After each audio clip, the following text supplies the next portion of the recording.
আমাৰ ওচৰৰে এখন গাঁও নপথাৰ বিল চুবুৰী য়ং টেলেণ্টছবিলাক কেনেধৰণে টকাৰ অভাৱত লুপ্ত হৈ যায় তাৰ এখন প্ৰকৃত ছবি আজি আপোনালোকে দেখিবলৈ পাব। মই চিনাকি কৰাই দিছোঁ বাণীকান্ত সোণোৱাল। বাণী বিকাশ নামেৰে সমাজত পৰিচিত আৰু খুব সুন্দৰ গীতো গায়, গীত লিখেও। কিন্তু এখেতৰ গীতৰ এই যাত্ৰাটো বিশেষ এটা কাৰণত ৰৈ গৈছে। তেখেতৰ মনৰ কথাবোৰ আমি জানিবলৈ চেষ্টা কৰোঁ। ঘৰৰ পৰিচয়টো ক'ব নেকি, কোন কোন আছে? ঘৰত মা আছে, দাদা আছে আৰু বাইদেউ দুজনী আছিলে, বিয়া সোমালে। আহ, দাদাৰ ল'ৰা এটা আছে। এজনী বাইদেউ ডাঙৰিতে বিয়া সোমাইছে, ডাঙৰি চেঙেলি। তাৰপিছত আৰু এজনী শদিয়াত বিয়া সোমাইছিলে, যিহেতু ভিনদেউটো নাইকিয়া হ'ল। ভিনদেউটো নাইকিয়া হোৱাৰ পাছত আজি ৩-৪ বছৰ হ'ল। তাৰপিছতে মোৰ লগতে এতিয়া চোৱা চিতা দায়িত্বও পৰে। সেইখিনি কাৰণেও মোৰ অসুবিধা হয়, যিহেতু ভাগিন দুজনী আছে। এতিয়া ভাগিন কেইজনীকো যিমানখিনি খৰচ বহন কৰিব লাগে, সেইখিনি কাৰণেও মই দৌৰিব লাগে। সেইটো কাৰণে নিজৰ সপোনবিলাক অলপমান থাকি গৈছে, পিছ পৰি আছে। এয়া হৈছে বাইদেউ, বাণীকান্তৰ বায়েক হয়। বাণীকান্তৰ বায়েক হয়। মই আইকো এবাৰ চিনাকি কৰাই দিছোঁ। মোৰ আমৈদেউ হয়। আমৈদেউ বহিছে। মোৰ নিজৰ নাতি এটা, ঝি নাতি দুজনী। বাণী বিকাশৰ বৌ হয়। বৌৰ নামটো ক'ব? ডিম্পী সোণোৱাল। ডিম্পী সোণোৱাল। তেখেত ক'ৰ পৰা, লুখঙৰ পৰা বিয়া হৈছে আপুনি? লুখং, সেই ডাঙৰ লুখং বুলি কয়। ডাঙৰি ঘৰটোত দেখিছে, এইটোত বাইদেউ থাকে। বাইদেউৰ স্বামী ঢুকোৱাৰ কাৰণে পুনৰ নিজৰ ঘৰলৈ তেওঁ ঘূৰি আহিছে। গোটেইবোৰ দায়িত্ব ককাইক আৰু ভায়েকে লয়। বাণী বিকাশ আৰু বাবু দাদা দুজনে গোটেই দায়িত্ব লয়। এতিয়া আপুনি মামাক হৈও দেউতাকৰ দায়িত্ব পালন কৰিব লগা হৈছে। হয়, দেউতাকৰ দায়িত্ব পালন কৰিব লগা হৈছে। আপুনি যিহেতু গান চৰ্চা কৰে, তো গান চৰ্চা কৰোঁতে বহুত টকাৰ প্ৰয়োজন হয়। এই ক্ষেত্ৰত হয়তো আপুনি কি ক'ব বিচাৰিব? টকাটো বহুত প্ৰয়োজন হয়। আগত মই 4টা গান কৰিছোঁ, তাতে আমাৰ বহুতে ৰাইজে আচলতে, আমাৰ সমাজখনো ইমান বেয়া বুলি নকওঁ মই, বহুত ভাল আমাৰ সমাজখন। মোক গানৰ ক্ষেত্ৰত যোনে যেনেকে পাৰে সহায় কৰিছে, কিন্তু মোৰ এই ঘৰখনৰ সমস্যাৰ কাৰণে মই নিজে সময় দিব নোৱাৰোঁ। আৰু গান মই সামৰি দিয়া নাই, আচলতে মোৰ গান এতিয়াও সৃষ্টি হয়। মই এতিয়া বিশেষকৈ কিছুমান ক'বলগীয়া লাজৰ কথা হ'লে মই ক'বলৈ বাধ্য হওঁ যে মই এতিয়াও সেই ডুমডুমাত পৌৰসভাৰ কাম কৰোঁ, তাতে যোগালী কাম কৰোঁ। পৌৰসভাত কেনেকুৱা ধৰণৰ কাম হয় এনে আপোনাৰ? পৌৰসভাত কেনেকুৱা মানে, যিমানখিনি জেং জাবৰ আছে, সেই জেং জাবৰখিনি গোটেইখিনি আৰু নিয়াৰ পিছত আমি জাবৰ নিষ্কাশন কাম কৰা হয়। তো কামৰ ক্ষেত্ৰত কোনো লাজৰ কথা নহয়। মই এইটোৱে ক'বলৈ বিচাৰোঁ, উঠি অহা প্ৰজন্মইও যেন কামৰ সৰুবৰ নাই। নিজৰ পৰিয়ালৰ দায়িত্ব যেতিয়া গধুৰ হৈ পৰে, তেতিয়া কামৰ কোনো লেভেল চাবলৈ আমি নোৱাৰোঁ। আৰু প্ৰত্যেকে সঁচা সঁচা আৰু মিছাক মিছা কোৱা, এই সাহসটো মানুহৰ থাকিব লাগে। যেনেকৈ আজি বাণীকান্তই দেখুৱাইছে। কোন ক্লাছৰ পৰা স্কুলীয়া শিক্ষা সাং কৰিলে? মই হায়াৰ ছেকেণ্ডেৰীৰ পৰাই এৰিলোঁ।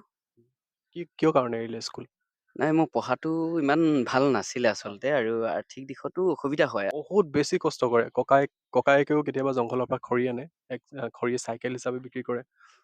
আৰু ভায়েকেও সৰুৰে পৰা, যিটো সময়ত আমি টকা কেনেকৈ ইনকাম কৰে বুজি নাপাইছিলোঁ, সেইটো সময়ৰ পৰা ইমান সংগ্ৰাম কৰি কৰি আজি এইটো বয়স হ'লহি।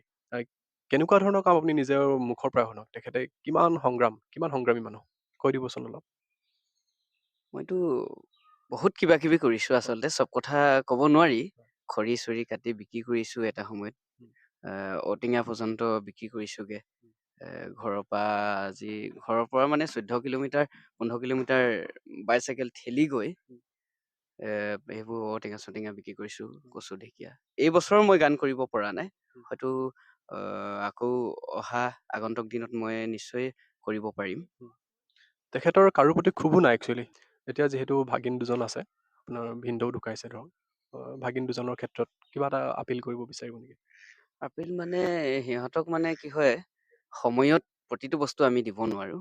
সেইটো কাৰণে চৰকাৰে যদিহে মোৰ ভাগিন কেইজনীক বুলি কোৱা নাই, গোটেই সমগ্ৰ অসমতে যদিহে স্কলাৰশ্বিপৰ ব্যৱস্থা কৰে, নিশ্চয় মাক দেউতাক নোহোৱা, এনেকুৱা একেবাৰে ঘৰৰ অৱস্থা বেয়া, যিবিলাকৰ মাক দেউতাক বা মাক নাই বা কাৰোবাৰ দেউতাক নাই, তেনেকুৱা ষ্টুডেণ্টক যদিহে, ছাত্ৰ ছাত্ৰীক যদিহে এটা স্কলাৰশ্বিপৰ ব্যৱস্থা কৰে, ভাল হ'ব বুলি ভাবিছোঁ। এনেকেতো চৰকাৰতো বহুত আঁচনি, আজি ইমান আঁচনি বনোৱাতকৈ যে তেনেকুৱা এটা আঁচনি বনায় আৰু ভাল পাম।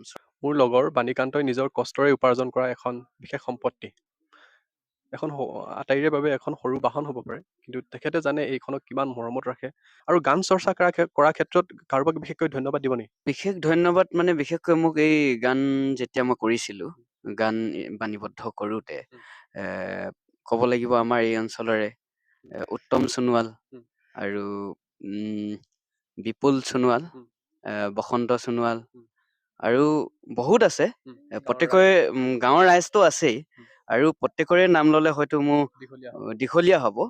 আৰু বিশেষকৈ মোৰ চেন্নাই কেৰেলা গীতটো লিখিবলৈ অনুৰোধ কৰা মানুহজনেই আছিলে মেঘেলাগাঁও অসীম সোণোৱাল। গান শুনিছেনে নাই? জামগৈ চেন্নাই কেৰেলা, তেনেকুৱা ধৰণৰ এটা গান খুব ছ'চিয়েল মিডিয়াত বহুল প্ৰচাৰ হৈছিল আৰু বহুতে লাইক কৰিছিল গানটো। আৰু এয়া হৈছে বাইদেউ। বাণীকান্তৰ বায়েক হয়। বাণীকান্তৰ বায়েক হয়। অ, অ। হয়। আপোনাৰ স্বামী ঢুকাইছে, ঢুকাইছে। ল'ৰা ছোৱালী কিমান আছে আপোনাৰ? ছোৱালী দুজনী আছে। ছোৱালী দুজনী অ, আছে। আপুনি স্বামীৰ ঘৰৰ পৰা আহি বৰ্তমান মাকৰ ঘৰত আছে। অ। এতিয়া ল'ৰা ছোৱালী দুটা পঢ়া শুনা খৰচৰ পৰা আদি কৰি সেই ক্ষেত্ৰত আপোনাৰ যথেষ্টখিনি অসুবিধা হয় নিশ্চয়। অসুবিধা হয়। এই ভাইটিয়ে বজাৰ চজাৰ কৰি তেনেকে চলাই আছে। অ। ল'ৰা ছোৱালীকেইটা কিমান ক্লাছত পঢ়ি আছে বাৰু?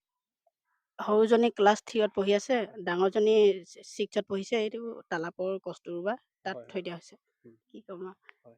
মানে মই এটা কথাই আগতেও ফাইট কৰি আছোঁ আৰু ভৱিষ্যতলৈও ফাইট কৰি যাম। এনেকুৱা ধৰণৰ পৰিস্থিতিত যিহেতু দেউতাক নাই, তো মাকেই গোটেইবিলাক পৰিয়ালৰ সমস্ত দায়িত্ব ল'ব লগা হয়। তো কণমানি দুটাৰ ভৱিষ্যতৰ কাৰণে চৰকাৰে নিশ্চয় এটা স্কলাৰশ্বিপৰ ব্যৱস্থা কৰিব লাগে। মই আগতেও কৈছোঁ পেৰেণ্টলেছ স্কলাৰশ্বিপ ফৰ পেৰেণ্টলেছ ষ্টুডেণ্টছ। তো এইটো চৰকাৰে যিমান পাৰি সিমান গুৰুত্ব প্ৰদান কৰিব লাগে। কাৰণ ঘৰৰ আৰ্থিক অৱস্থাও খুব বেছি তেনেকৈ টনকিয়াল নহয় গোটেই বস্তুবোৰ চম্ভালিবৰ বাবে। গতিকে বৰ্তমানলৈকে কিবা ধৰণৰ স্কলাৰশ্বিপ বা ফ্ৰী এডমিশ্যন কিবা ল'ৰা ছোৱালীকেইটাৰ ক্ষেত্ৰত পাইছে নেকি? তেনেকে পোৱা নাই। এতিয়া স্কুলত যিহেতু অকল এডমিশ্যন ফ্ৰী সেইটোৱে হৈছে। যিটো বাস্তৱ কথা, সঁচা আৰু মিছা কোৱাৰ মানসিকতা মোৰ আছে, আৰু এই ছবিখনে মই আপোনালোকক দেখুৱাইছোঁ। মই আইকো এবাৰ চিনাকি কৰাই দিছোঁ। মোৰ আমৈদেউ হয়। আমৈদেউ বহিছে। তাৰপা কষ্টত ল'ৰাখিনি পঢ়ালোঁ, ডাঙৰ দীঘল কৰিলোঁ। এতিয়া চাকোনে বাকোনে নিজে পঢ়িছে শুনিছে। তাৰপা আৰু কিমান দুখত খোৱা চাবা। আমৈদেউ এতিয়া লাখুটি লৈ ফুৰি ফুৰোঁ লেঙিয়াকে। ক'ৰবাত যাবলৈ যাব নোৱাৰোঁ। কিবা পাব আশা থাকিলেও লোকে বিচাৰি দিয়ে, মই যাব নোৱাৰোঁ, এনেকৈ থাকোঁ। এইকেইটা সময়ত কিতাপ পঢ়ে নপঢ়ে? এই বাপেকে মাকে পঢ়ালে পঢ়িব, নহ'লে নপঢ়িব। দুখত খোৱা মানুহ যে আমি।